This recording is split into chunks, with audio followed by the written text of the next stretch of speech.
Hello, hello. I'll get started shortly. I'm trying to... What's the thing? Okay. All right.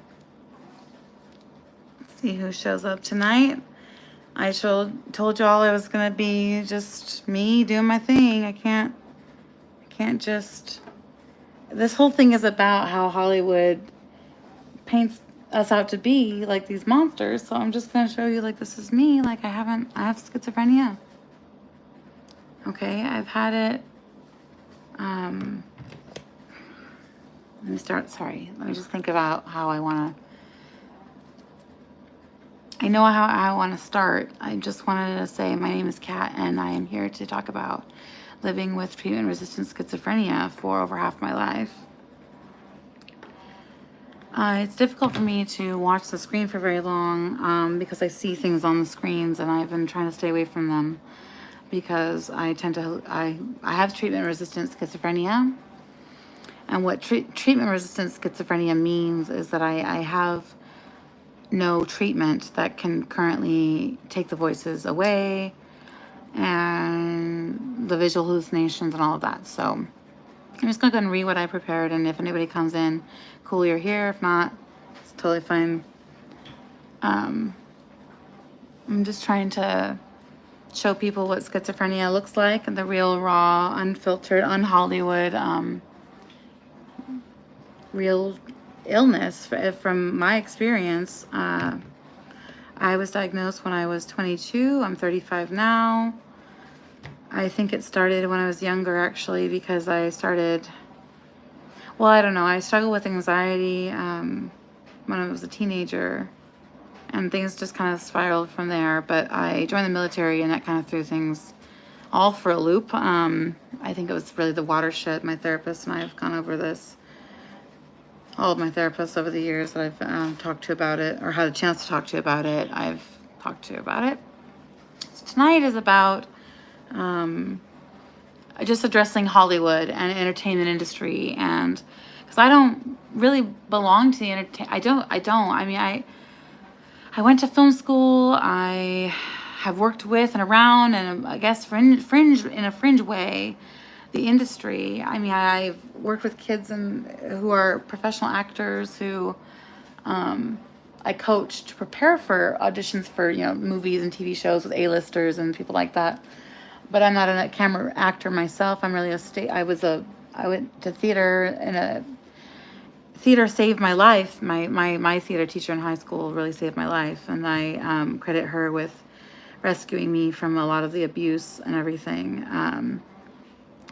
But today is about dealing with Hollywood's representation of schizophrenia, because I'm just a person here. I don't really belong to the entertainment industry. Like I said, I went to film school, and then I had to drop out because I ended up having to go into the hospital. The weekend that I was supposed to screen my film, it was screened at Warner Brothers, and I wasn't there because I ended up being hospitalized for what later turned out to be schizophrenia. So for me, I feel very strongly that media and Hollywood, statistically by and large, have damaged people's lives, real people's lives. You were taught to fear me, not by science necessarily, not by experience necessarily, not even by people who love you. You were taught to fear me by the screen. You were taught to fear me by the screen, by edgy, cool Hollywood producers trying to make a name for themselves, trying to stand out, trying to just find something to make this story more fresh and more alive and more interesting. And so we turn to people like serial killers, and and it's never enough to just have a gory serial killer, or you gotta find somebody who really existed, and there are real serial killers, and we keep making movies about them. But then it's never quite enough. It's never quite gory enough, and there's never enough of them. I mean, how many Jeffrey Dahmer movies do we need? How many Ted Bundy movies and documentaries do we need now? Like, these guys, these guys weren't schizophrenic. And so there's this trope about schizophrenia, and Hollywood just keeps going hard at this whole idea of like the deranged serial killer, the deranged man who hears voices, and the voices telling him to kill, kill, kill, kill, kill. And if we're being really honest, like, there's a spectrum for schizophrenia, and if a person doesn't get enough treatment and enough help early enough on, they can end up in a very dark, deep hole where they just can't quite, they don't really know what's what. And that paranoia can lead to a lot of those violent acts. And especially when you mix that with substances, because people with schizophrenia, we're just trying to drown it out. Like, I just don't know how to explain to you. That's why you need to see these videos. I've been making some videos to try to show you what like my life is like, where I wake up in the morning with a man yelling at me at that this and this. And so if you want to know anything like that, like, you just forget about split's nonsense. That's just, it's so rare, first of all, for somebody to have DID and schizophrenia. And they're just running out of ideas. And shame on M. Night Shyamalan, because like, he should know better. Like, that wasn't necessary. What about taking a person with schizophrenia's real lived experience, asking me what my life is like? Because I'll tell you what a horror show is. A horror show is waking up every day with a dozen voices telling you what a piece of shit you are, and to kill yourself and to slit your throat, and that they're gonna rape you with knives, and have you ever been fucked by a knife before? Here I come, bitch. I can't fucking wait to hear what you fucking scream like, and like what you smell like, and what you taste like. And that's the kind of stuff that I wake up to. So I made some videos about it because it was important that people get a real sense of what this is like. And I don't know how else to do it except with the tools that I have. And I'm poor. Like, I don't have internet. So I'm working on my mobile phone. And I'm here to just explain what was going on with me, because people who've known me a long time have like, there was something going on with her. She wasn't okay, but we didn't quite know what was happening. And so the cameras, it's hard to be in front of a camera. When I was a kid in school, I was homeschooled, and when I started public school, I just had a hard time adjusting because I didn't know about things like money. I didn't know about things like sarcasm and teasing and roasting and like joking around people by calling them names and stuff like that. I didn't understand any of that. Like, I was really sheltered. I wasn't allowed to watch a lot of things. Like, I wasn't allowed to watch anything with magic in it. Guns, I wasn't allowed to even have like super soaker or like anything, water pistol, no gun shaped anything in my life. So you think like, how does a person like you who grew up in a Christian family end up like with schizophrenia? It's like, well, it's not drugs, because people go like, oh, it must be drugs. What drug did you do? What drug did you do? And it's like, well, the movies show you a lot of shit, and the movies show people running around all hopped up on drugs, stabbing people who hear voices. And so of course you're going to think there's schizophrenic people are out there doing drugs and that's what made them crazy. But that's not true. People had the schizophrenia, most by and large, they had the schizophrenia first. And then they went out to the street, ended up on the street because they didn't get the help they needed. And they just wandered out there, and they ended up on the drugs because they couldn't escape the voices any other way. And the drugs can, I guess, and I never ended up doing anything else crazy. Weed, and I've tried shrooms, but that was in later years, much later years. I already had schizophrenia. I was diagnosed with schizophrenia when I was 22. I never tried weed till I was 25. So I already had schizophrenia. So it wasn't drugs.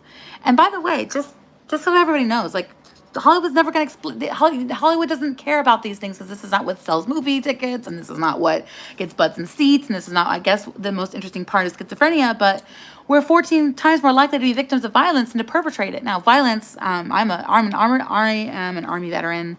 I was trained to fight and kill. I was in the military. I have had to defend myself. I had to defend others. I've been put in situations even as a civilian where I've had to defend myself because I was being literally attacked and assaulted. So those things have happened. But it's important that people understand that schizophrenia is a waking nightmare from which there's no rest, there's no escape from it. From the moment that I open my eyes, there's people like yelling at me, and you're like, well, they're just in your head. It's just all in your head, so just ignore it. But you can't ignore it when it doesn't sound like it's in your head. It sounds like it's coming from behind you. So anybody who doesn't have schizophrenia right now, if you heard that, you would turn and go, oh, what was that?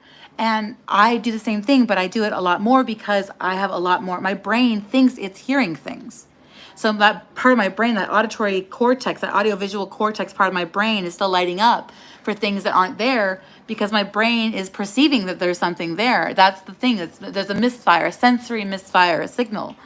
And so there's different parts of my brain that are now, of course, talking to each other. Like, I heard this, I saw this. It sounded like a knock on the door. It sounded like a knock on the walls. Now it sounds like something's inside the walls. Now my brain starts to be the difference between just me and the average person is that my brain starts to be to ask more questions about what is causing the noise, where is it all coming from, that it seems to be tied to some sort of entity or conspiracy or somebody watching me, and the cameras are watching me, and now everybody is. That's And if you've ever had a relative that you've ever heard those same types of things, like the government's watching me, or the FBI, has been in my house, so they've bugged my brain. And like for me, my struggle was I was in the military, and I had different vaccinations and things for things, and I'd freak out when I got out of the military that I thought that they had put something in my brain. So I struggle with the delusion that I actually died, or that they chipped me with something, and that they have the ability to kill me, and at some point they just unplugged me, and they unplugged me and I died, and then I never came back to life, and I've been dead ever since. And that's what schizophrenia does to you. You begin to smell. I smelled like rotting flesh. I began to see dead bodies and severed limbs and severed and decapitated heads, and a child holding a severed head, and a man who looks like 7 foot tall. I only just found out about this guy, the serial killer. And I used to see this dead French actress, and she called me out to the street one night, and that's kind of how it all started. I was seeing this guy across the street, and I was calling the police on him, and they said, there's nobody there. And so I was like, okay, well then I must be crazy, because he keeps coming back. Maybe he's just taking off. Maybe you guys aren't looking. Why wasn't anybody sit around and wait with me? And it was awful. And the entertainment industry, they make think about the movie Stay. Just the movie Stay, with this kid comes to the doctor, the shrink or whatever, and he tells him, I'm going to kill myself. I can't stay here. Something's up. It's just a total trope and a plot device, because you don't understand there's nothing romantic about any of this. There's this belief that my loved ones have been replaced. They don't look real anymore. People don't look altogether human. They look hyper real. And that is a horror show in and of itself. And living with that 18 to 24 hours a day, because how can you sleep when it doesn't turn off? There's nothing turning it off. It's not normal. I can talk to him, but he doesn't respond. People have said, well, try to make peace with these guys. Try to talk to them and like Pennywise and mock him, make him feel less than and puny, and everything he says, throw it back. Well, if I did that all the time, you guys would say, well, there goes that crazy bitch in the street. Because I was that person. I was in the middle of the street talking in French to a dead French actress who was telling me she was my guardian angel and she was going to protect me as a car is coming careening toward me in the middle of the night. So it's like there's that thing. It's like you're convinced that you have this special ability, that it's like God sending angels to you, and that you're getting special messages from people and stuff like this. Here, I'll show you. This has become a little bit of a joke, but look. So my friend gives me this. So this is something that this I talk about this a lot, because there's something called magical thinking, and it's something that I suffer from a lot of the time, which is I think that people are talking to me through movies and stuff, and in messages, and I get special messages. My best friend gave this to me, kind of not really knowing about the magical thinking thing that I have going on. And so there's this thing that says, I think I'm my guardian angel, drinks. You got this. And that's to me, I see things like this in movies and on TV and on screens, in the airport and just on screens. So I stay away from screens now, because it freaks me out, because I think that I'm getting weird special messages from the beyond. And I don't really believe in the beyond. So, do I talk to him? I mean, I have tried. Sometimes I walk by and I'll be like, fuck off, or you know what I mean? But I know that if I'm in public, I know that other people can't see him or don't see him. I'm say can't, because I don't want people to think that schizophrenia is some weird special paranormal gift and I'm interacting with oh, you do? Yeah. See, I just get messages all the time, and people tell me to follow or wait, or there's something happening and you need to wait. And I don't know where that's coming from, because it doesn't come from, I don't think it's God or anything. It doesn't seem to be. Nobody else seems to be thinking that. My dad was like, you're possessed. You have a demon attached to you or something. You should sleep with the Bible under your pillow. I don't know if you ever had anybody tell you that, something like that, but things like that do happen. where people tell me like all the time, like I ask me, did you ever mess with with like a Ouija board or anything when you were a kid? And I was like, oh, I came close, but I never did it. Actually, we found a Ouija board in my friend's garage, and we sat down to start with it. And I didn't know what to do or how to. I didn't care about any of it. I was a total nerd, you guys. I was like a sci-fi geek. I didn't care about ghosts and witches and wizards and vampires and warlocks and anything like that. I was obsessed with Star Trek and Asimov and robots and AI. And now it's like it's gonna be the death of us all, man. We're in like the Orwellian sci-fi. That's not the Star Trek sci-fi that I hope for. But anyway, so yeah, it's just to come back to like what we see in the entertainment industry is like, look at the last couple of years and the movies we've seen that depict people with schizophrenia, or when we find out that the person heard voices or they were seeing things. Now, psychosis, anybody, for two things that you need to know, okay? If you're here with me, just hear what I'm saying, because this is a scientific fact. Anybody can develop schizophrenia, okay? You don't need a genetic component or genetic predisposition to develop it. That does definitely make you more likely if you have a predisposition, someone in your family, your gene pool, somebody you don't know about, but definitely a parent, twins are twice as likely to develop it as their twin. Their immediate relatives, uncles, aunts. The further you wait, of course, you get away in the gene pool, the less the risk is, but it will always be there. And so some people end up going through really stressful, traumatic things. Young men tend to get it between 18 and 22. Women tend to get it later in life. I got mine younger because I think the military, compounding off of the complex PTSD that I had from being homeless and domestic violence and being in and out of battered women's shelters and being pulled out of school all the time and never being able to finish a school year and always being behind in school because we were always running away from my stepdad, who was always threatening to kill my mom everywhere we went. And then he would promise everything would be okay. And it was a nightmare. My upbringing from 1998 and 2000 onward was like we were in and out of different places. There were men all over the place. My mom was it was like I didn't know my family. I didn't know my mom. I didn't know my whole family was just, they're not who I thought they were. Like this Christian, Pentecostal, evangelical Christians and the Sandy Patty and Keith Green and don't play with the Mormon kids. No, whatever you do, don't play with the Mormon kids. Here I go at 5 a.m. playing up the street to play with the Mormon kids because I just couldn't understand. I didn't understand that Jesus taught love. Jesus taught unconditional love, and he created everybody. God created us all. So why aren't we allowed to talk to each other, play with each other, commune with each other? I never understood it. And so I didn't. I was a very recalcitrant child, even though I wanted to so much to please and be the perfect Christian, be the perfect God-fearing child and perfect example to my parents and my upbringing. But I joined the military, and that did change me. And once you are soldierized, people have to understand that soldierization. I was 17 when I joined the Army. I didn't go to basic till 18. They don't let you wield a weapon till you're 18. But you can go to drill, and I was in the reserve first. So I joined a unit in Bell, California, and I drilled there. And there were even days I couldn't even get enough gas to get home from drill. So they had to shake down the unit to get money for me to drive home. To be able to get home all the way, because my dad wouldn't give me money for gas to go to my weekend drill with my unit. He didn't understand, like, I was in the military. You can't just like not show up to your unit for drill. So I ended up not going to basic training right away because my dad had a kidney scare. Like there was a scare about his maybe possibly cancer. He had something on his kidney, a mass.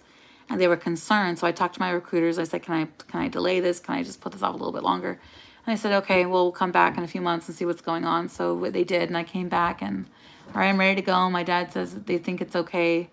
So I'm going to go ahead and go to basic training. So I went to basic training. They switched me from Fort Jackson to Fort Leonard Wood. And I went off and away. And then my dad went on a trip to Hawaii and with my sister. And there wasn't anybody coming to my basic training graduation. So I didn't know I guess I was just going to graduate with no one there. So my mom was like, hey, if you can find a way for me to get there, I'll go. So I didn't take a phone with me. They told me I couldn't have a phone. And then like every Sunday we were allowed to make phone calls home. So suddenly I was like, oh, now you need a phone. Well, I wasn't allowed to go to the PX or the commissary or anything in total control phase. So I couldn't just go anywhere, and I couldn't go get buy anything or access my money at all when I was in basic training. So it was just a whole long, hairy thing. But anyway, I managed to somehow get my mom booked a flight and get my mom a rental car. But then when she got into St. Louis, they wouldn't check the car out to her because the card wasn't in her name, the card itself, the credit card. So I didn't have a phone. I had to finally, they let me out to go, let me go get a phone. And I finally got a phone and finally got a hold of my mom. But then there was a problem, and I wasn't allowed to have the phone again. And someone got mad that they even let me have it. And so they took the phone, and then they let me use the office phone. It was just a ridiculous, ridiculous story. Anyway, long story short, I didn't even know my mom had made it. We marched across the stage. We did the whole basic combat, army, everything. Everybody sounded off. We all called out the states we were from and our names and everything like that. I had no idea if my mom was even there. I kind of assumed that she didn't make it. So I was just like, whatever. And I'm in the army now. I better get used to not seeing my fucking family for a while. So whatever, fucking suck it up. So I did. So we marched out. It was the hottest day we had been held over an extra weekend because there wasn't beds for us where we were at our in-processing company where we were going on to. And so I had to stay over with the total control phase, and it was just a nightmare because we weren't allowed to wear, oh God, in the army. It was the berets period in the army where like everybody had to wear these berets, and they had to like groom your berets and blah, blah, blah, blah, and they had to shape them, and they had to look perfect all the time. Well, we weren't even allowed to wear them because they put us in fire guard with this training company that had just started. So they were in total control, and they made us pull fire guard with them because we had to set an example. And even though we graduated, they wouldn't let us wear berets, and it was a big old honking deal and whatever. So they finally fucking were like, you know what, fuck it, wear your berets, you earned them. So we're fucking walking around like dumbasses thinking we're so special wearing these fucking berets. And I don't know, it was just army, and I was all about the army, and it was just a perfect place for me to run away from, escape from everything that had ever happened to me in my life, being like I said, the knives and the threats and the deafness and all of the homelessness and all of the battered women's shelters. It was all going to end, and all of that, and all of not just running away. I wasn't really running away from anything, because when I was 10, I started writing my whole life plan, and my plan was join the army, join the FBI, then be a teacher. Like I had a whole life plan, and so I was just doing the plan. But it was just easier to just run away from like who I was really inside, and it was easier for me to just close off a huge part of myself, and it came back to bite me in the ass. So that's like, well, I was 19, 20, 21. By the time I'm 22, I was in the army my contract was for 8 years, and I got out of the army because I fucked up my shoulder and everything, and I was like, okay, I guess I'm going to Australia. I fell in love with somebody in Australia, and I was like, they were telling me they loved me, and they just couldn't make it work because I was just too far away. I'm like, well, I fucked up my shoulder, and all this other fucking shit happened to me when I was in the army, being sexually assaulted, and all this other crap happened. And I was like, fucking, I gotta get out of here. I gotta get out of here. So Australia, perfect place to go. Clean slate, whole new world, different people. I was a whole total Star Trek nerd, and I found my people, and I thought, okay, cool. I got nerdy Star Trek-y people, and it's almost like America, because it's almost like America, but it's not. And it was just far enough away, and I ran away. And that's not Hollywood. Like, where's the Hollywood story, about that? No one came knocking on my door for that story, The entertainment industry just makes so much money off of the suffering of us. And at that time, I was already beginning the prodromal stages. I was already beginning the prodromal stages of schizophrenia, because I was already hearing things and I was ignoring that. And so I just kind of ignored it. It started with like just people talking in the other room, and I was trying to understand what was being said. So I became very paranoid, and I began to believe that people were always talking about me, and that every voice that I heard was about me, and every whisper was about me, and that they were whispering all the time. And that paranoia grew into suspicion, and I began to close myself off from people. But how many shows do you see about that? How many movies do you see about that? How many movies do you see from the perspective of the person who's becoming ill? And the only one I could think of is A Beautiful Mind. But even A Beautiful Mind is a movie with, Mr. Robot. Yeah, no, I haven't seen. I'm not Mormon. My fiance is from a Mormon background, but is not Mormon, not part of the church anymore. To answer your question, I'm sorry, I'm just having a hard time tracking because the screen. I see hallucinations on the screen, so it's hard for me to keep my eyes on the screen. But I'm also following notes that I made. I just wanted to share like what happened to me. So how did I end up with schizophrenia? I got out of the military, moved to Australia. I got stranded in New Zealand. It's a long story. Got stranded in New Zealand. The person I'd fallen in love with said that they couldn't be with me. They just were like, I'm not even able to be with you. So they rejected me. And I was like, okay, fine. So I'm going to stay in Australia. And I ended up finding out that I was on the wrong visa. So in order to fix my visa, I had to leave Australia. So I went to New Zealand and I tried to fix my visa there. But when I got there, I found that the money that I brought with me, which is very little, only enough to really take care of this, was just not going to be enough to cover the cost of it. So it was stolen as I went through customs. I got held up in customs. They wanted to know why I was only there for a few days. I said, honestly, I'm just trying to fix my visa. I was there on a work and holiday visa. They put me on a UK equivalent visa by mistake. It's a working holiday visa. It's just one little gerund, ing versus work and holiday phrasing, and it was put in incorrectly. So I'm here to fix that. And while I'm here, I wanted to see an old friend of mine from school. And they're like, oh, you know somebody here? I said, yeah, I do. I know somebody from New Zealand. And I gave them her name and her birthday. They went away. And while they were going away to verify the information I told them was true, I got my stuff back about an hour later to find that all my cash was missing. And all I had was my passport and a little bit of the money that I had on my person. So I used that to get to the hostel. I got to the hostel. They were nice enough to waive the $5 key deposit for me and find out what would happen to me. And so I was stranded in New Zealand. So I found out on the computer in the cafe that they let me use the computers free. I could go down to the consulate. There was a U.S. consulate in Queen Street in Auckland. I happened to be at the top of Queen Street. So I just walked my ass down there. They were closed for the day. Walked back to the hostel. Spent the night in the hostel. Nothing happened to me. I didn't have to cut off any limbs. There was actually nobody really there in the hostel with me. I was very fortunate at the time. I went to the consulate, talked to somebody. They were so nice. She gave me some food. She gave me some vouchers to get some food. And I was like a kid. And I was like fucking devastated because I was brokenhearted that this person who told me that they loved me and wanted to be with me forever. And the only reason we couldn't be together was because I wasn't in Australia. Well, then I came to Australia. Then you said, no, I can't be with you. And I was like, okay, fine. So then I have to make a new life for myself. So I'm trying. And I had GI benefits. I thought, well, I can go to school down here, but it was just too expensive. The GI bill caps at like $20,000 a year. When you're going to school internationally, they charge you like double. So I was like, I couldn't afford to really stay in school. So I had a nannying job, and they were like, well, if you can fix your visa, we'll hire you on as a nanny. And I had work lined up in the theater, and I was working, and they said, we can't keep you on if you don't have your visa straightened out. So I was like, okay, I guess there goes STC, there goes MTC, there goes Sydney Opera House, all the work that I was going to do for Alliance Française. Just all the work was all tied into having this visa. And so I thought, okay, how can I go back to Australia? And they were like, you can't. We need to contact your family. You're telling us that you don't have any money, so you're destitute. So basically, it's what you do. You will call all of your family members. And they called all my family members. And nobody said they would help me. Everybody said they couldn't help me. So they said, we asked all your family members, and nobody said they had any money to help you. So we can't send you back to Australia because we can't let you be like a burden on the Australian system. So we got to send you back to the United States. So we're going to loan you. We're going to buy you a ticket back to the United States, and then you'll pay that money back, and you'll get your passport back as soon as you have paid it off. So came back, and I did that, and I went to school. Then I went through theater, and I started to have problems. This is where it started. I started to have problems with my memory. When I was in high school, I had no problems really with memorization. I did have problems with dissociation, where I would sort of like leave my body before I would go on stage every night. When I would perform, I would kind of have no memory of performing or what had happened on the stage, except that people said, hey, you did good, or hey, let's try better next time. And so I was always the first one off book. I usually knew the whole show. By the time I came out of the military and everything had sort of started happening to me after some of those assaults and things like that, like, I don't know, my memory wasn't as good as it had been. And they were having to like change the script and drop lines and cut lines and things like that. And I was really embarrassed because as a professional and as an actor and everything like that, I thought I was doing poorly and I'm very unprofessional. And I realized that I wasn't able to memorize as much information at all.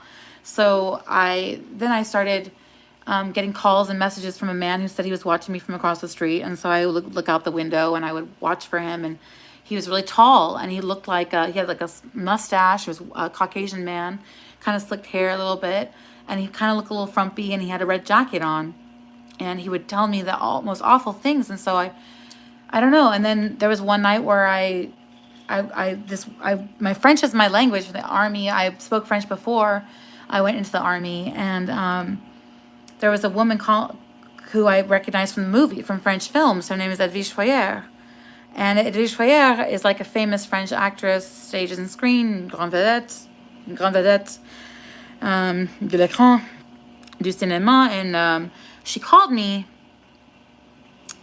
one night and said, come to the street. And I went to the street, and there she was standing in the middle of the street. And she said, come and sit with me. I want to read you a poem. And I sat with her, and she just begun to read a lac. And there was a bright light. And I remember hearing the voice of my partner at the time screaming at the top of her lungs, like, get out of the way. And she grabbed me. And I was so angry that she stopped me, that I was about to hear the poem. And elle m'avait dit avant, je suis sûre que cela vous plaira. J'en suis sûre. And I'd heard her say, Sneeria had told me that, so I knew that she was waiting for me and to read the poem, and I may never hear it again. And she appeared to me a few more times, but that was the only time I can remember any fully formed hallucination. Who never felt sinister, never felt, I wasn't afraid of her. Je n'avais pas peur. Je n'avais pas peur. I didn't have fear. I wasn't afraid. And then she left for a long time. I didn't see her for a long time. And I was left with what I call him Ed Kemper, because I know who Ed Kemper is. I know of many famous serial killers. Of course, how can you not know them? But I never actually heard of Ed Kemper. But they said this man you're describing him sounds like Ed Kemper. He's incarcerated, so it can't be him. I was like, okay. But he's like 7 feet tall, and he like has this little mustache. And so when I saw this thing on, eventually I saw a documentary or a video, I think it was on YouTube a couple of years ago, about this man, Ed Kemper. And I was like, oh my gosh, he looks just like him. So I don't know, there's people like me who see fully formed hallucinations, and they hear voices. And for me, the voices sound like they're coming from out behind me, especially specifically right behind my right ear. They happen at different volumes. I wake up with them. I go to sleep with them. The formed hallucinations I sort of have learned to live. I've had this over half of my adult life now. So, dag goed nacht. Nacht goed nacht. Trauma. Die Träume. Die Nacht goed nacht, Papke. Nacht goed nacht. My friends, my German friends, meine Freundin, my Fremde. Yeah, so I grew up in this state of, I don't know what's going on, but something's wrong. And so the thing is, I grew up with an uncle who had schizophrenia. Nobody said the word schizophrenia to me as a child, but he was Uncle Bill talks to people who aren't there.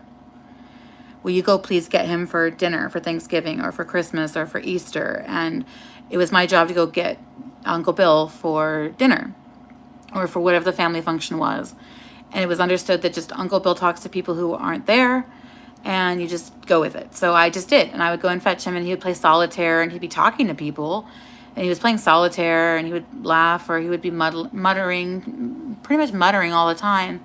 So I had some semblance of what schizophrenia was, because eventually after he'd passed away, everybody was like, yeah, it was totally schizophrenia the whole time, but nobody was going to say it while he was alive, because the family was just so like conservative and old, and just like people didn't talk about this stuff. If you were born in 1941, my grandmother's twin brother, that was like, they weren't talking about it, you know. He'd been in Korea, but I don't think he saw any action, but he was in the war, and then he got military honors, and then his funeral, they finally started saying things about schizophrenia, finally, like using the word. But I knew that if I was seeing things that other people weren't seeing, and if I was hearing things that other people weren't hearing, that I needed to seek help.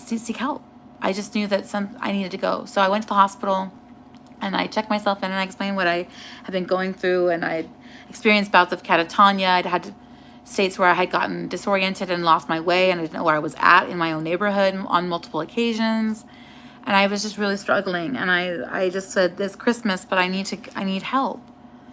So I went to the ETS in Riverside County. If you're ever familiar with Southern California, there was an emergency treatment services clinic that you could walk into, and it was around Christmas 2012. It was after the Sandy Hook shooting, and I had come back from film school because I had been forced to basically choose between film school and my career and my toxic, alcoholic, abusive, domestically violent partner at the time. And that's why I missed my standing ovation. I missed my screening at my film.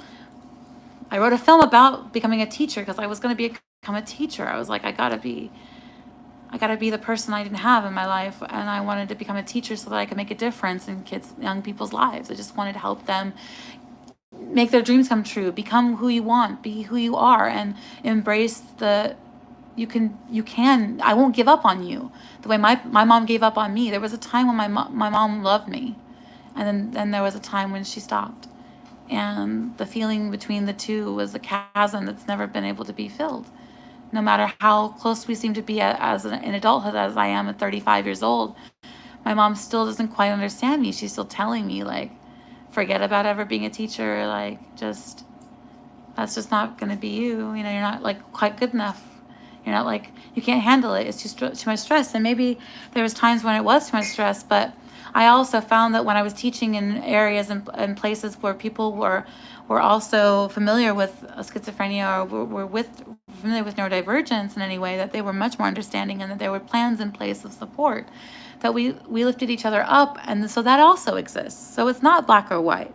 It's not all or other. And Hollywood just makes it all out to be like these impossible cases. Well, it's like if you could get people psychotic, even the word psychotic, like people go, you're psychotic. Well, it's like, yeah, psychotic means to be out of touch with what's going on around you. It's like complete psychosis means to have no semblance of what time of day it is, to not know who the president is, to not who you are or where you are in time.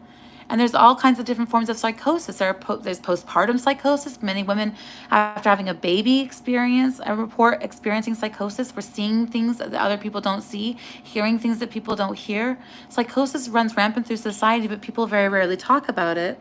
And it's just something that we use as a plot device, and that exploits people's real suffering. And there are over 1 million people with schizophrenia. There are 125,000 U.S. Army veterans like me who have schizophrenia and PTSD. And there are people with complex PTSD, which means they experience a lifetime of repeated traumas, not one singular incident, but multiple repeated incidents in their lives. So when you're talking about psychosis, we're talking about actually quite a few people in this world can say that they've heard things that other people don't hear, that they've seen things that people don't hear or see. And so it's just a matter of people saying, you know, mental illness, it's evil, and Hollywood doesn't help because they paint a picture of even A Beautiful Mind about John Nash. That was one of the few stories I've ever seen about a real person with schizophrenia, but it was completely inaccurate. It showed all these visual hallucinations, and John Nash didn't experience visual hallucinations. And if you're going to tell the story, tell it correctly, tell it true, be accurate. Don't paint the story, because we need more truth. That's the problem, is that there's people who go and see movies like Split, and then they think that people like that are dangerous, and that those people are running around behind every corner on every street looking to hurt you and your kids. And that's not what's happening. There are real people in this world suffering. The horror show is in my mind. The horror show is what I see. The horror show is seeing people with multiple eyes and mouths, and there's this man who jeers at me and leers at me and threatens me and everywhere I go and follows me, and that is the horror show. But no one's asking for my story. No one's saying, what happened to you? What's going on? How can we help support you? What can we do? There's no Make-A-Wish Foundation for people with schizophrenia, even though people with schizophrenia are more likely to be killed because of the stigma, because of media misrepresentation, because of movies like Donnie Darko that make us out to be some kind of whack-ass nut jobs who, like, I don't know, have some kind of weird premonition powers. There's nothing premonitionary or visionary about schizophrenia. And people with schizophrenia deserve to have their voices heard and their faces seen, and their stories, if they so want them to be shared with the world. It shouldn't be about us without us.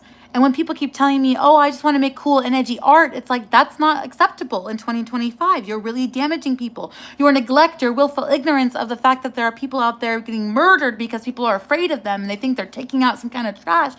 These are people who are suffering, and they're going and turning to drugs to numb and dull the voices, or numb and dull the visual hallucinations. If you saw and were being followed around by sinister shadow people, and you heard people calling you names and threatening to hurt you and kill you and skin you alive and rape you with knives, and if you had 12 or 13 people following you around all day long saying these things to you all day long, I think you would probably drive you a little bit crazy too.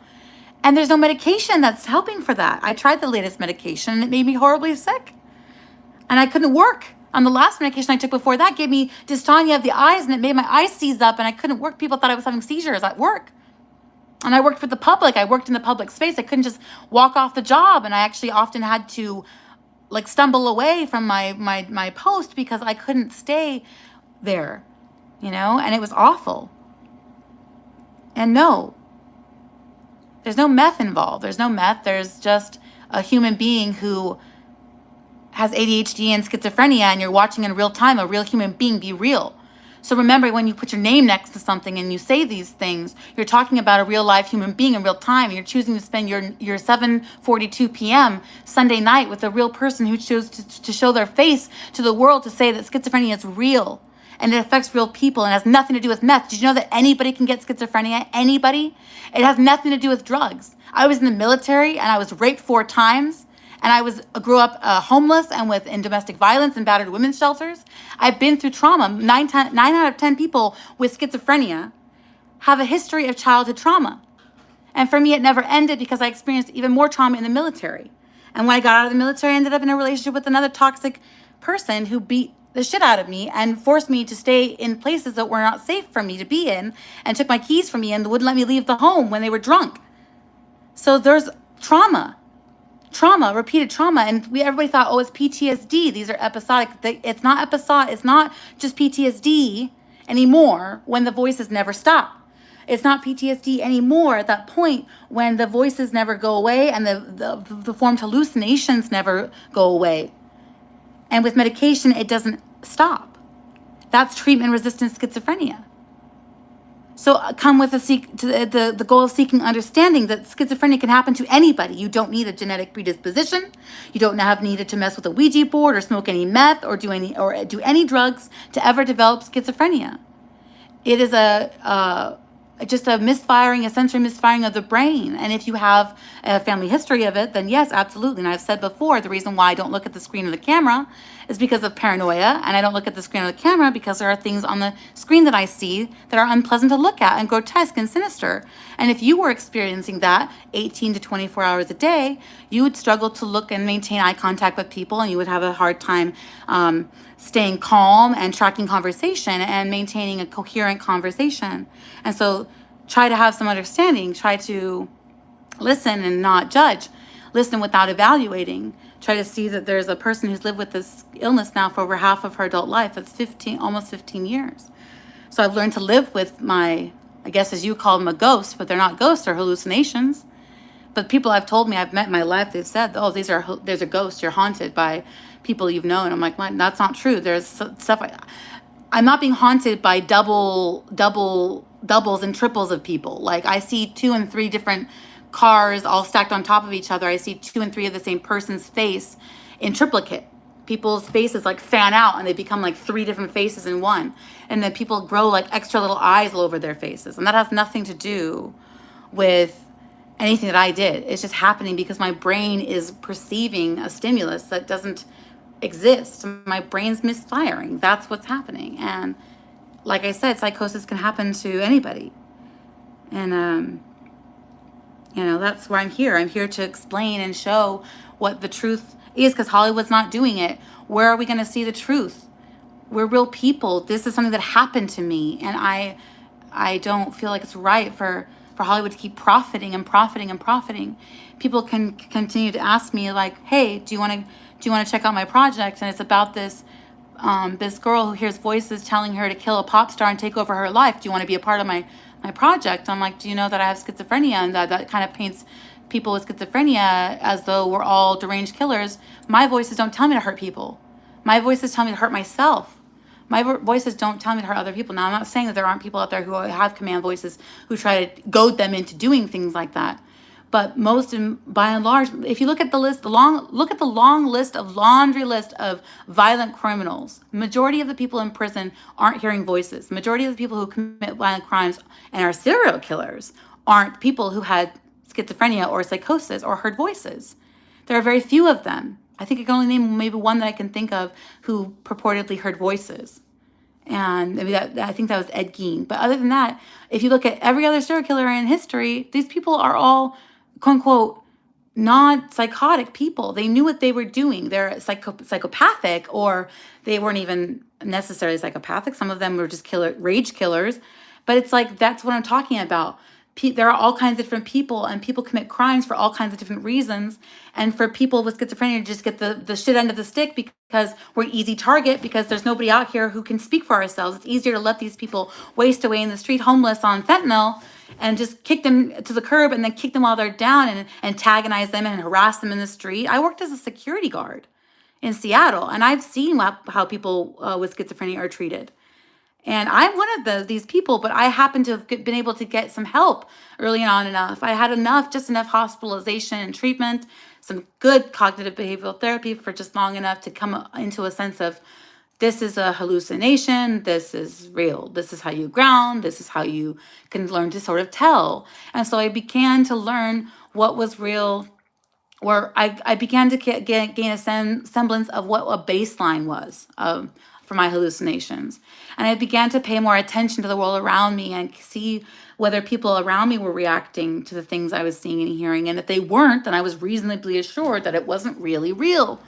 And so I could calm myself. But there was just times when it wasn't that simple. And it's just never going to be that simple for people with schizophrenia. We're disabled. I'm disabled to a certain extent. And I've worked since I was 15. My first job was at Sears. I worked in retail, and I worked as a tutor, and I was like a mini teacher, and I've been working in education on and off my whole life, and worked for the Y, worked for different organizations and stuff. And all I wanted to do was try to show up for kids and be there for them and tell them, hey, look, no one's giving up on you.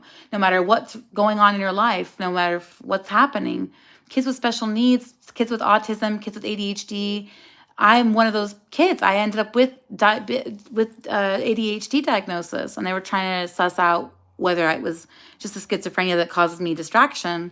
But then I was like, wait, now you have a history of like pressured speech and all of your documentation and stuff, and like having a hard time sticking to one subject a lot of the time. You're very tangential.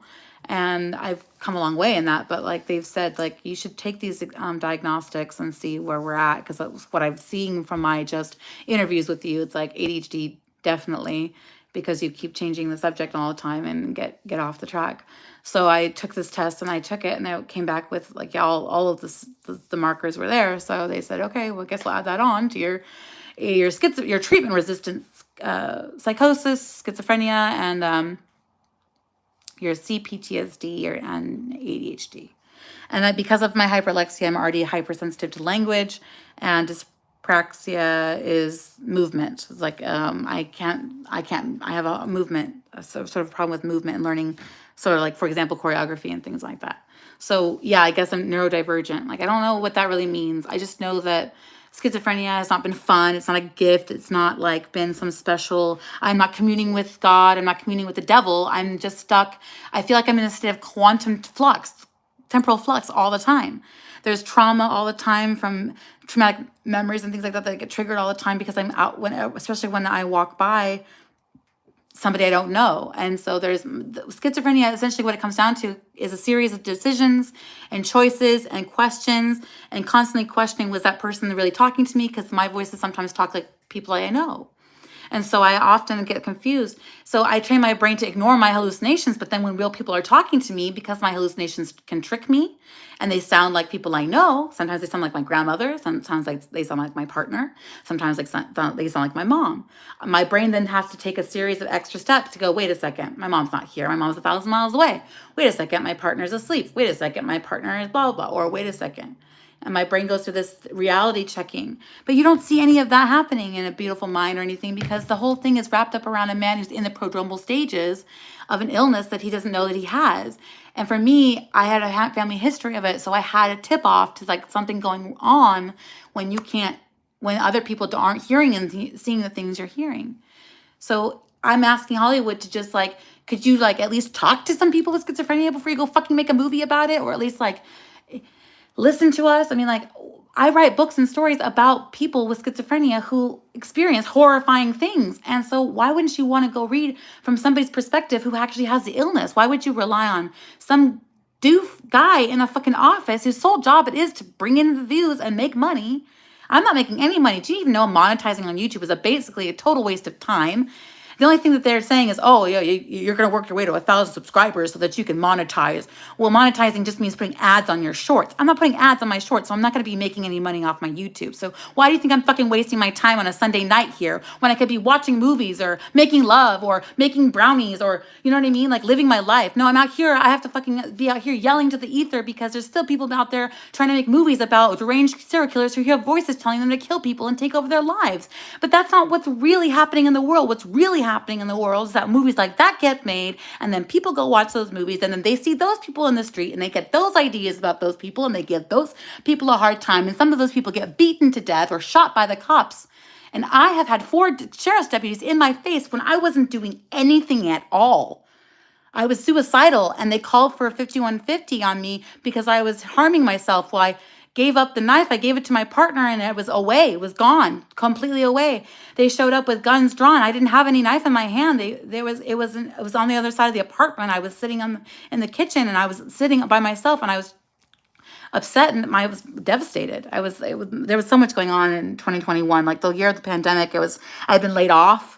I was depressed. The voices, the medication, nothing was working. I was having panic attacks. My eyes were dystonic. And then my partner and I were supposed to get married. And then she woke up one day and told me she didn't love me anymore. And I was devastated. And I tried to slit my wrist. She took the knife away, called for help. They came in, guns drawn, said, "You're coming with us. No questions asked. If you don't come with us, we're going to shoot you dead right here in your kitchen."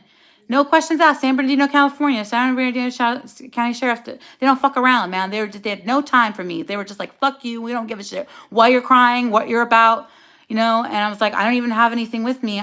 She has the steak knife. I had taken it to slit my wrist, but she talked me down. I gave it up. I gave it back to her. There's nobody hurt anymore. I'm here. Can I go on my own accord? They said, yes, you can get up and walk. And I said, I got up and I walked, and they put me in the hospital. And then I proceeded to sit in the emergency room for another 20 hours in a Fisher Price looking chair that had definitely stained on it, that reeked of piss by the time I ever sat on it. And then I proceeded to sit in it for 20 hours with no food, no sleep, no rest, and treated like we were pieces of shit who were just wasting everybody's time, even though, like, look, if you again have voices telling you to kill yourself, and eventually you finally fucking pick up a knife and decide to have the guts to do it, you finally feel like, well, look at me, I'm brave enough to fucking finally have the gumption to slit my wrist and be done with it. But there was intervention. Somebody cared and said, I will stop that from happening. And so I was like, okay, okay.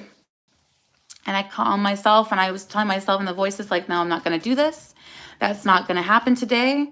It's not worth it. It's not worth it to traumatize people. And I need to be okay. And that's when the sheriff's deputies came in, and they said, you know, we're going to shoot you if you don't come with us. And I was like, there's nothing in my hand. You know, like, we don't care. We don't care that you're not armed. We don't care that there's nothing going on right now. You're coming with us, or we're shooting you. And that's the way the police look at it, especially in San Bernardino. And I get it. It's like, we're in like really ghetto places, poor people with like ghetto people stomping on doors all the time, trying to bust into people's apartments all the time and shit. And it's gangland territory. And there were shootings. God, our neighbors got shot during the pandemic, the protests, George Floyd, all of that. We went out to LA to just try to support, but it was a nightmare. And just like, I was devastated. I thought I was dead. I thought I had died. And I never really got past that. And I struggled with that for a long time. But, you know, I've never seen a movie that talks about catarrhs, or I've never seen a movie that talked at all about like the Capgras delusion and believing that people around you have been replaced or that they're not real or people have a doll-like and hyper-real look and that there's something going on, and none of that. It's all very stereotypical about just hearing voices that are trying to tell you. The voices just tell me all kinds of different shit. There's one voice over here that's just talking about me, like I'm not here, and judging everything I do. And there's another voice over here, and they kind of talk to each other. But then there's another voice that's sort of just on the there's this undertone of just describing everything that's going on in a very neutral way. And I can barely make out this other set of voices that's just sort of whispering. It's sort of like if you've ever heard the song "Wish You Were Here."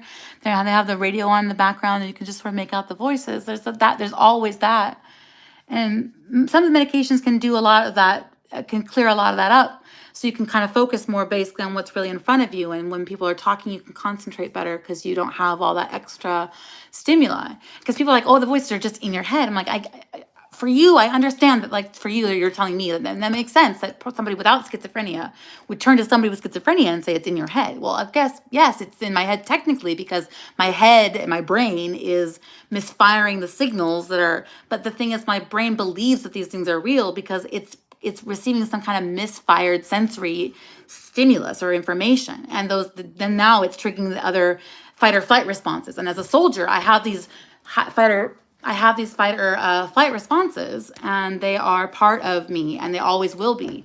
And so, I've been assaulted, I've been attacked from behind. So I have a weird thing about people coming up from behind me, especially when I have control back here, constantly yelling at me and calling me names and telling me that I suck and I should do this and I should do that and I should do this and I should do that. And so it's like I just want people to see that, like, there are tropes of science fiction. There are tropes of horror, and one of the biggest tropes of horror that I found is like that there's this idea that people are just hearing voices all the time. There are people with schizophrenia who don't hear voices. There are people who don't see formed hallucinations. They experience a totally different type of schizophrenia where they're just they aren't able to connect with people, and they have a hard time with paranoia, and they are very suspicious and mistrusting, and they suffer from more delusional thinking than anything else. Whereas my delusions are, I've been told that my delusions are directly fed by the perceived stimulus. So once I have medication to help tamp down that stimulus, I will be able to, like, I smell rotting. That's why I am always scratching my nose, scratching my face, because I feel like have dead skin and I smell rotting flesh all the time. So I do this a lot, not from coke, not from meth, not from drugs. I don't do drugs. I smoke weed. That is a drug technically. I smoke weed, but can't afford it, so I don't really have it. So I'm not doing it. But anyway, so it's just a matter of, like, I just get stuck on those trains, and then, like, there's the problem with being able to maintain focus on any one train of thought at a time because there's so many different channels, and sometimes people just start talking to me and I think they're real, and I'll have a whole conversation with a person, and then I realize, oh shit, I just got caught being fucking crazy, dude. People saw that. Oh, well, like, it's been 15 years. What am I supposed to do anymore? Like, people said, don't talk about it. Don't tell anybody. Don't tell the world about this. But it's like, if you don't know, then of course you're going to have all these ideas. Whereas the chances of somebody trying to at least understand were greater if I could explain what was going on. I'm sorry, it's hard to talk to you. I keep interrupting you because your face keeps exploding into 3 different, like, bloom, bloom, bloom, bloom, pulsing things with a bunch of, your eyes keep separating and coming back together. And I'm having a hard time focusing on what you're saying, but go on, continue, and I'm trying to, like, keep my shit together when there's this man standing over here looming over me, telling me he was going to skin me alive and, like, rape me with knives and shit. Oh, but I'm supposed to continue to listen to you tell me about your, what was it again? You were telling me about your what now? What was it?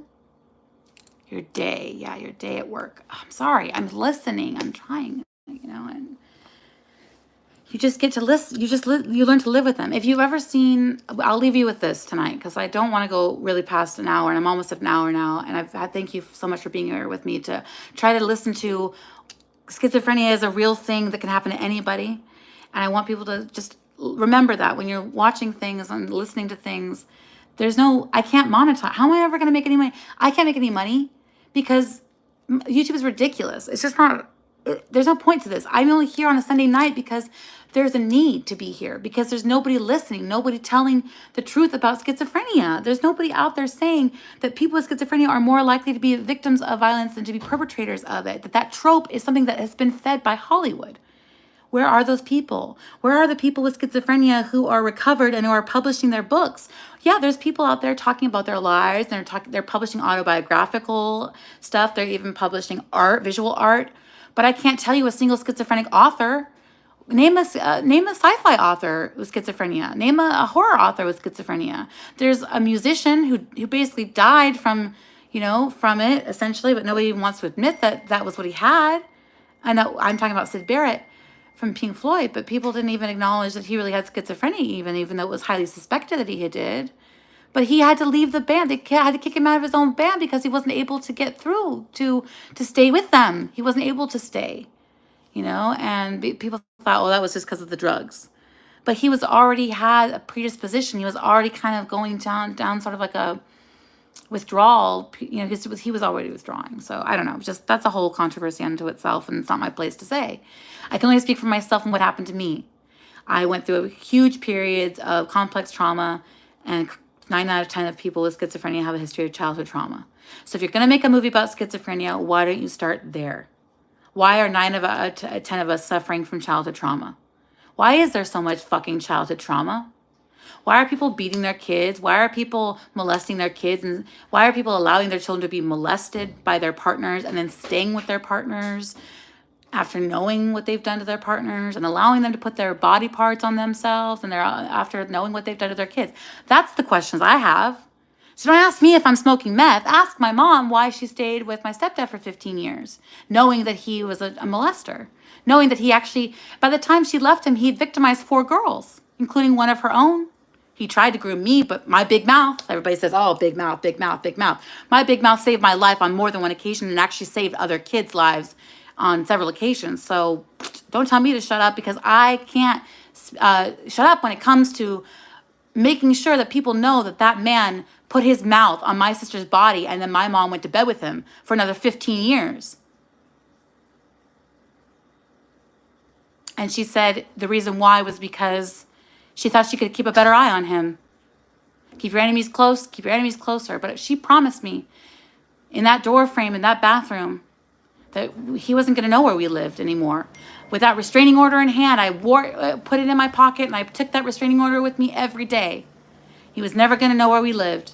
I went down to visit my dad, got a call at the end of the week saying, hey, they're here from the church, everything's going to be fine. It's all good now. He's confessed and forgiven, and well, that must be nice. Must be nice for y'all to be able to forgive him, for you to be able to share a bed with him, and let him put his hands on you. And put him on you, knowing what he's done to your children. Any of your children, or anyone else's child. When I was 11 years old, she can't say that she didn't know, because she did know when I was 11 years old. Before we found out, my sister didn't come forward about her molestation for 3 years. And in California back then, in 2001, the statute of limitations in California was 3 years. You had 3 years to report to the police any molestation. And my sister told us around the time the Kobe Bryant scandal broke. So in 2005, that was 3 years later. So just after. And my mom, I told my sister, tell mom to go tell mom right now. If you tell mom right now what he did to you, she'll leave him right now, and it'll be the end of it. That'll be the end of it. All of the years of throwing her over the couch and taking the keys out of the car when it was moving, and throwing all our CDs out and throwing all our shit away and making us move all the time and getting us thrown out of our houses, and trying to slit my mom's throat with a fucking steak knife in front of us. It'll all end. It'll all end now, today, right now. You just call her. And so my sister called my mom and said, you know what Al did to me, and he did this and he did this. And Al was listening to the phone on the other phone. And Al's convicted, by the way. Al, I'm not even like name dropping somebody who hasn't been convicted. He's a convicted pedophile. He's a convicted child molester. He got arrested for sending my mom's wedding ring and a love letter to my sister's neighbor best friend, who was 12 at the time. He didn't get in trouble for what he did to Bethany, my sister. He didn't do what he did. He didn't get in trouble for that. He didn't get in trouble for that because the police said that it was too late to do anything about it. But he got caught. And I had tried to tell my mom, When I was 11 years old and he was living with us in Hemet after she promised he wouldn't come back, then I found pictures of little girls on his computer in their underwear on stained mattresses with sad expressions on their faces. And I sat on that information for 2 days and I kicked myself. And I'm like, no, I got to tell mom. If I tell my mom, I'll tell her and she'll leave him. And all the police and all of that it'll all end. And I'll be able to be a part of my family, and I'll be able to hang out with my baby sister and see her again, because I wasn't able to be around. I was like the ugly stepdaughter, and I'm so sick and tired of like going back to this. But like, why? What was it all for? What kind of hold and power does the church have over a Christian woman that gives her this rationale that it's okay to forgive a man who molested your daughter, and then he proceeded to then send your wedding ring and love letters to your daughter's best friend, the neighbor next door's daughter, and then you trusted him to wash your daughter's body and hair day in and day out for hours on end while you were gone at work, and then you tell me you can keep a better eye on him? She was a breadwinner. He couldn't keep a job because he'd either harass somebody at work, sexually harass a woman, whoever he was working with, or he would get into a physical fight, an altercation with the guys over a woman at his job. This is a man who isn't just like, I'm afflicted by a mental illness. This is a man who, not with just bipolar disorder, but he systematically targeted my sister, and then he slaughtered and mutilated her cat to keep her quiet. So you wonder why she didn't say anything for 3 years. Because he mutilated her cat to keep her quiet. That's my family. That's my upbringing. That's what happened to us. And that was by the time I was 10 and 11 years old. We were homeless. We were in the streets. We lived in shitty, seedy motels. That's childhood trauma. When you see a man put a steak knife to your mother's throat, that's trauma. When your mom lets that man back into the house, that's trauma. When CPS gets involved and your mom kicks you out of your family because somebody else reported something that happened to you in your family, and you weren't even the one, but because you wrote an essay about this incident and you read it to your class and they found out about it, you got mad, and I was the one who was airing our family's dirty laundry. Well, you know what? You didn't take care of your family. So it was bound to come out sooner or later. It was bound to come out. The truth will out. And my mom didn't do right by us. And my mom knows it. And my mom has, acknowledged that at this time. But she still, well, even to this day, she'll say, well, for all that Al was, even he wasn't as bad as blah, blah, blah, blah, blah. I'm like, actually, he was. He was the worst ever. He tried to kill you on multiple occasions. In front of your children. He molested your child. And even the other night when we were talking, my mom was still not able to fully sit with that. Because when I said, she's like, well, for all Al was, yeah, he was a shithead about some things, but at least he cooked and cleaned around the house. I'm like, are you fucking kidding me? He put his mouth on your daughter's mouth. He molested your child. He violated your child. Then he proceeded to violate your neighbor's daughter's child. He proceeded to take pictures of your daughter's other best friend while she was sleeping in her underwear. He then proceeded to take a picture of his penis and send that to a little girl in Oklahoma. And then he was also accused by his ex-girlfriend of molesting her 3-year-old daughter. But you did such a good job. Good job keeping a close eye on him. Good job there, Mom. Good job. 15 years. He got away with all this shit for 15 years. He's not supposed to even have social media. But he's on social media, ogling at pictures of me on Instagram. I was like, fuck this. I'm out of here. I left all of my social media. I came to YouTube because I was so angry at these movies. I was watching these movies, and I'm just like, I cannot believe this. That's not right. People don't see that when you watch this stuff, you're just paying into it. You're buying into it. You're saying, I'm okay with Hollywood's exploiting people like me for our suffering for profit. Do you think that these people hire any consultants? Do you think that they go and sit down with people with schizophrenia and interview them before they go and do these movies? They interviewed John Nash's wife and his family, and they still couldn't get it right. And that was a real person with schizophrenia, and because he had a Nobel Peace Prize, is the only reason why his story got covered, because he was a brilliant mathematician. Well, I may not be a brilliant mathematician, but I am a good connector, and I can bring people together who wouldn't otherwise have thought that they would go well together and work well together. And I've always been good at that. And I'm good at language, and I'm good at trying to help find ways to bring language to bring people together through language. And that's why I write stories. That's why my science fiction, my horror novels are all about people with schizophrenia struggling through trying to live life. And life for me is a constant horror show. So that's what I write about. So if you will agree that Hollywood's got to stop making all the money, and the money needs to go into the hands of the people who need it the most, the people who are out here trying to tell those stories. Like, you got these soft white underbelly guy out there, and he's got millions of views on all these people with schizophrenia. Do those people see any payout? Do they get any help for their struggle? Because let me tell you, it's not easy to carry a job when you have people running at you, trying to kill you all the time, and you're trying to duck and cover, and you're like, you don't have the help to try get right with your head that that's not real and you can ignore it. And there's a lot of people out there who can't do this, who just need help. And I just want to be able to help. So if I'm getting money out there, if there's money coming my way, it's got to be going toward those 125,000 U.S. Army veterans, those military people who serve their country and are suffering now. And we've promised them and promised them and promised them. And it's time to put up or shut up. So this money is going toward the app that's going to help, the Perceptor app. I'm already developing it. You can go and watch all my videos about that stuff. Just check it out. Look at the work I'm doing. Just give me a chance. Give us a chance to show you that, like, we're not total lost causes, and we're not tragic cases, and we're not out there slicing people up and dicing people up and shit. There's people with dementia out there doing that because they've lost all semblance of reason. But that's because the illness is eating away at their mind, and they've lost those faculties, and they have lost that sense of reason. It's not their fault. You can't blame a person for that, for what's happened to them. Like, you wouldn't blame a person with cancer for having cancer. You wouldn't blame a person, for having an incurable internal illness like MS or Parkinson's or anything like that. You wouldn't blame a person, and you shouldn't blame people with schizophrenia for having schizophrenia. And that's what I leave you with tonight. So thank you for being here. Thank you for 30, 50 people who showed up and said, yes, I hear you. I'm listening. God, I didn't think that it was this bad, but it is. It's really bad. When you watch these movies, you send this message, and people come out to the street, and then they see people talking to themselves and swinging around, and they attack them because they're afraid of them, and they think I'm doing some good for the community, like I'm cleaning out the trash, and I'm, getting these people out of your way, and you don't have to be scared anymore. It's like, that's not how it works. Those people deserve a quality of life, and just to walk away, to turn away, just as the Pink Floyd song says it all. On the turning away from the pale and downtrodden, from the weak and the weary.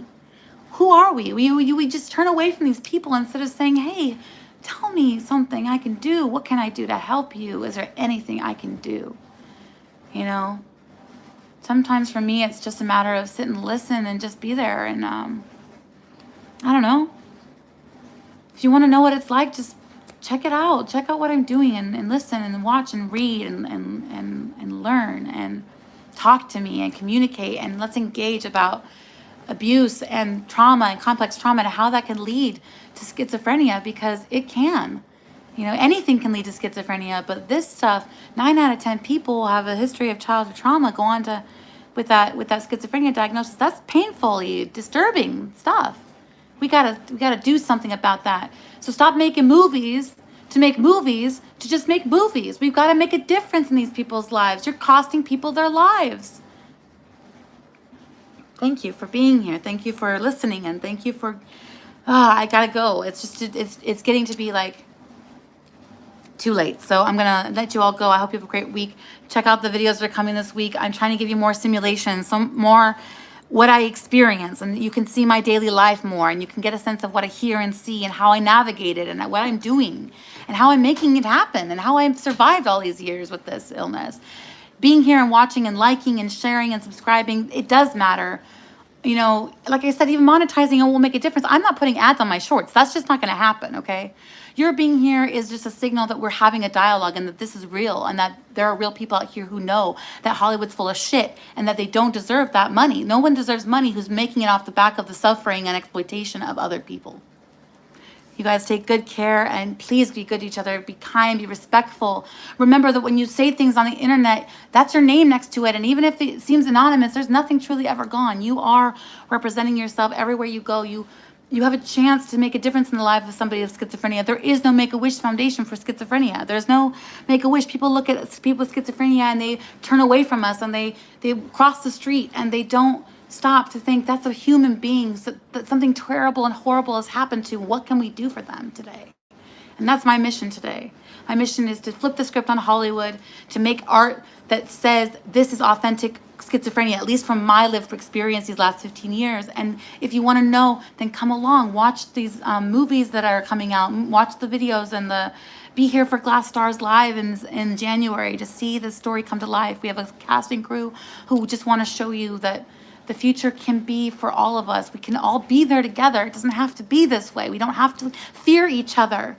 Don't let Hollywood scare you about people with schizophrenia. Don't go to see a movie like Split and think, oh my God, people with DID are murderous, people who hear voices telling you to kill people. And it's like, that's, or that DID and, first of all, DID and schizophrenia is very rare combinations. So that's just a whole other, that's time for another, that's a topic for another week.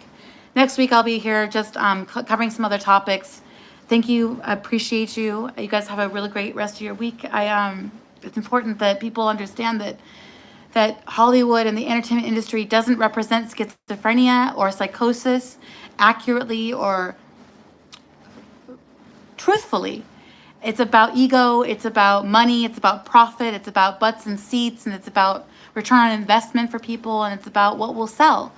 And that's not real life. And I guess it's just not as interesting to sit here and listen to somebody say that for 15 years they've seen severed limbs and they've been living with, corpses and showering with dead bodies and dealing with that and not saying anything to anybody because they didn't want anybody to think they were crazy. Because schizophrenia is just misfiring, it's misfiring sensory information. And as long as we can get people to understand that the person's mind is actively trying to filter out a lot of perceived stimulus, when you can get to that place, you can see that that's the truth of it. That's what schizophrenia is.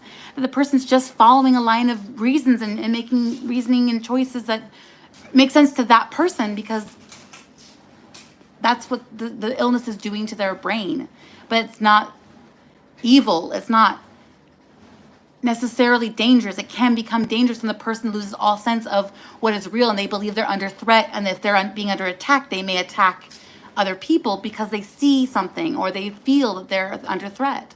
So that empathy, that sympathy, that compassion, we need more of that. And we need stories that show the multifaceted nature of human beings, not just the scary side, these really extreme cases.